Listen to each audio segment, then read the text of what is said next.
Ya, pada mulanya Allah menciptakan langit dan bumi. Bumi belum berbentuk dan kosong, gelap gulita menutupi samudra raya, dan roh Allah melayang-layang di atas muka air. Nah, ini semua tahu tentang awal penciptaan kan? Allah menciptakan langit bumi, bumi kosong, gelap, tidak jelas, gelap gulita, dan roh Allah itu melayang-layang. Lalu ayat ketiga Pak. Ayat ketiga, boleh dibaca. Berfirmanlah Allah, jadilah terang, lalu terang itu jadi. Ayat 4 Bu. Allah melihat bahwa terang itu baik, lalu dipisahkannya lah terang itu dari gelap. Ya, sampai sini. Berfirmanlah Allah, jadilah terang, lalu terang itu jadi. Allah melihat bahwa terang itu baik, lalu dipisahkannya lah terang itu dari gelap. Yang mau kita garis bawahi adalah dari kekacauan, lalu Allah berfirman, jadi terang.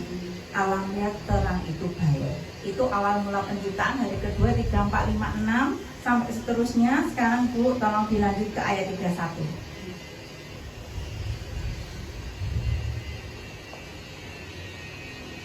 Bacakan boleh Bu, ayat 31. Kejadian 1 masih. Maka Allah melihat segala yang dijadikannya itu sungguh amat baik. Jadilah petang dan jadilah pagi, setelah hari ke-6. Ya, selesai penciptaan Allah bilang gini, Allah melihat segala yang dijadikannya itu sungguh amat baik. Jadi ini kita belajar, Allah Bapa itu bicara dan membuat dunia. Dia menciptakan semuanya. Setiap hari dia melihat itu baik. Lalu Allah berkomentar, baik, baik. Yang terakhir, Allah melihat segala yang diciptakannya sungguh amat baik. Setelah ngomong baik, dia akhirnya setelah semua tertata, dia ngomong sungguh amat baik. Saya sampai mikir ini, kalau kamu bilang mimpi ya Bapak, itu adalah cara kamu bicara. Kita sering ngomong mimpi itu mimpinya kita kan, impian kita, cita-cita kita. Sampai mikir gini, kalau menurut ini Tuhan, kalau cara kamu bicara, cara kamu berfirman untuk membuat semuanya baik, apakah itu mimpinya Allah Bapa? Saya belajar melihat bahwa Allah bicara, dengan dia bicara, dia menciptakan, dia berfirman ini jadi, ini jadi, ini jadi, semuanya itu jadi baik. Jadi saya belajar menangkap bahwa ini nih, kalau dibilang cara Allah bicara ini adalah mimpinya Bapa membuat segala sesuatunya itu baik. Setelah penciptaan segala sesuatu baik. Tapi kenapa ceritanya itu panjang sekali sampai Tuhan Yesus harus datang dan kita merayakan Natal, merayakan kelahirannya. Berpikir ibu-ibu, bapak ibu, di tengah-tengahnya itu dunia menjadi kacau karena Hawa jatuh dalam dosa. Kemudian dosa masuk di dalam kehidupan kita, membuat segala sesuatunya menjadi tidak baik. Membuat segala sesuatu menjadi tidak baik. Dari awalnya yang baik, penciptaan, karena Hawa jatuh di dalam dosa, ditipu si iblis, membuat tidak baik. Dan ketika tidak baik itu terjadi, dosa masuk, maka Allah Bapa harus menuntun, mengingatkan, bicara. Manusia tidak puas, lalu lewat nabinya, lewat hakim-hakim, tidak bisa lagi lewat Tuhan Yesus. Sebenarnya untuk apa? Kalau kita lihat, untuk manusia dikembalikan kepada mimpi awal Allah Bapa bahwa semua menjadi baik. Tuhan Yesus membalikkan kita menjadi segambar dan serupa dengan Allah. Kelahiran dia untuk mengembalikan apa yang diucapkan Allah Bapa. Cara dia bicara untuk menciptakan segala sesuatunya baik, dikembalikan.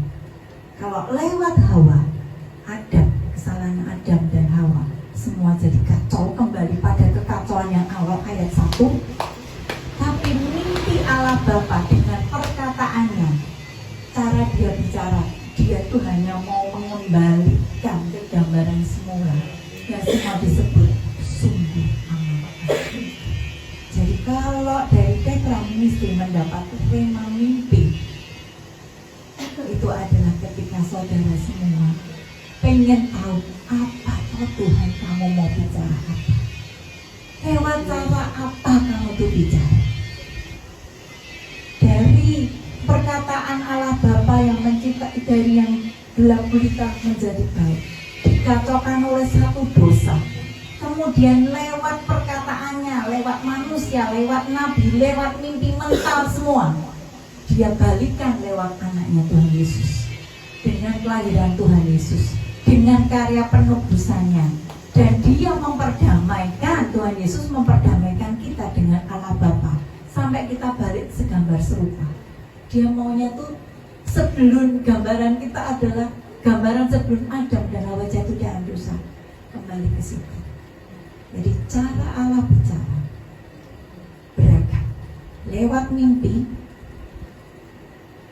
ke hamba-hambanya secara langsung, personal mungkin, satu persatu, sampai lewat nabi-nabi, lewat hakim-hakim, mimpi yang didapat Daniel, semua tujuannya adalah baik. Mimpi Petrus, Paulus untuk mengabarkan Injil, itu adalah cara Tuhan bicara biar orang-orang di luar Yahudi balik juga kepada tujuan awal penciptaannya. Tuhan bilang, sungguh amat baik. Jadi saya bersyukur dengan waktu diberi tema mimpi, saya juga belajar banyak Pak Adi dan teman-teman kita istri. Ternyata mimpi itu cara Allah bicara untuk dia berfirman baik, kita harus kembali ke baik. Dan gak mengira bulan depan sudah Desember, di mana anaknya datang untuk bicara sama kita, maka kita harus terus menghargai. Besok sudah Desember. Besok sudah Desember. Puji Tuhan. Mimpi bulan depan, besok temanya apa ya yang dikasih Tuhan? Tidak lagi bermimpi Pak, tapi sudah real. Dia bicara ini sudah diwujudkan, firman-Nya ini sudah diwujudkan menjadi manusia. Ada lakukan anak manusia, firman Allah yang hidup. Cara dia bicara tidak lagi melalui mimpi yang kita pikirkan, tapi secara real. Itulah mimpinya Allah Bapa. Kalau saya boleh bilang, mimpi secara kamus besar adalah kerinduan Allah Bapa mengembalikan kita kepada keadaan sungguh amat baik lewat anaknya, lewat mimpi-mimpi yang didapat. Mungkin kalau misalkan ini bukan teologi yang benar, ini gambaran saya. Oh, kalau kita sering ngomongin, kalau kita doa sama Tuhan kan serentetan permintaan ya. Bapak Tuhan, aku butuh ini. Bapak Tuhan, tolong anakku. Bapak Tuhan, ini tolong doa aku, berdoa untuk ini saudaraku yang sakit. Apa? Selalu permintaan kita. Tapi mari kita juga menghargai cara Allah bicara lewat mimpi untuk kita jadi pribadi yang baik. Karena mimpi itu sudah bukan mimpi, itu sudah terwujud secara kita lihat fisik lewat anaknya Tuhan Yesus Kristus. Jadi kita tidak bermimpi lagi, kita akan menjadi manusia yang real, yang utuh di dalam Allah Bapa. Jadi kita kembali kepada firman-Nya bahwa Tuhan Yesus adalah cara dia bicara. Ibrani 1 ayat 2 akhirnya Allah Bapa mengatakan setelah melalui para nabi, Tuhan akhirnya berbicara lewat anaknya. Maka kita harus berhenti bermimpi. Tapi kita mau ini yang sudah ada, sudah diberikan pada kita terima. Amin. Oke, kita mau masuk di dalam doa. Boleh dibantu ujian.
peduli setiap mimpi kita. Allah bukan tidak peduli dengan segala pergumulan kita. Dia peduli dengan keberadaan kita, pemikiran kita, harapan kita, tentang diri pribadi kita, tentang anak-anak kita, tentang keluarga kita, tentang pekerjaan kita, atau mungkin pergumulan untuk sakit penyakit, atau pemikiran tentang masalah keuangan. Tapi cara Allah bicara kepada kita memang tidak melalui mimpi-mimpi lagi. Memang tidak boleh melalui apa kata dunia. Allah tidak pernah bicara melalui kuasa-kuasa gelap atau apapun. Tapi Allah bicara, kalau pada zaman dahulu Dia bicara lewat mimpi pada seseorang. Allah Bapa bicara lewat mimpi yang harus diinterpretasikan, dimengerti. Dan ketika Allah Bapa juga bicara tentang penugasan kepada Petrus, kepada Paulus, Dia bicara lewat malaikat. Dan kemudian ketika Allah bicara, bukan lagi lewat mimpi, tapi bicara tentang Roh Kudus yang ada di hati kita. Itu bukti bahwa Allah itu mengerti. Bukti bahwa Allah Bapa peduli sama kita. Bagaimana kita mengaktifkan Roh Kudus yang ada di dalam diri kita. Bagaimana kita membiarkan firman-Nya yang hidup itu, anak Allah yang menjadi manusia, firman yang hidup itu mewarnai hati dan pikiran kita. Itu bergantung pada pilihan kita. Kita mungkin mengharapkan mimpi untuk satu jawaban, biar hati kita itu yakin, ayam, percaya. Tetapi yang Dia mau adalah kita mempedulikan Roh Kudus, kita menghargai firman-Nya, kita menghargai anak-Nya. Tidak ada menjadi satu objek bahwa Tuhan Yesus yang datang ke dunia, yang sebentar lagi akan kita rayakan sebagai juru selamat yang menanggung dosa kita. Tetapi bagaimana kita peduli pada setiap perkataannya, firman-Nya, tidak hanya mengharapkan mujizatnya, tetapi mempedulikan firman-Nya yang hidup, pengajaran Tuhan Yesus yang menuntun kehidupan kita. Jadi malah kita bangun dengan satu kekuatan bahwa Allah mimpi pada hidup kita. Mimpi Allah adalah kita memiliki kehidupan yang sungguh amat baik, dengan cara menghargai mimpinya, menghargai cara Dia bicara pada kita. Dan cara Dia bicara pada kita tentu saja pada firman-Nya, tentu saja pada cara kita menghargai Roh Kudus yang mengingatkan kita. Sekali lagi, Allah peduli pada kehidupan kita.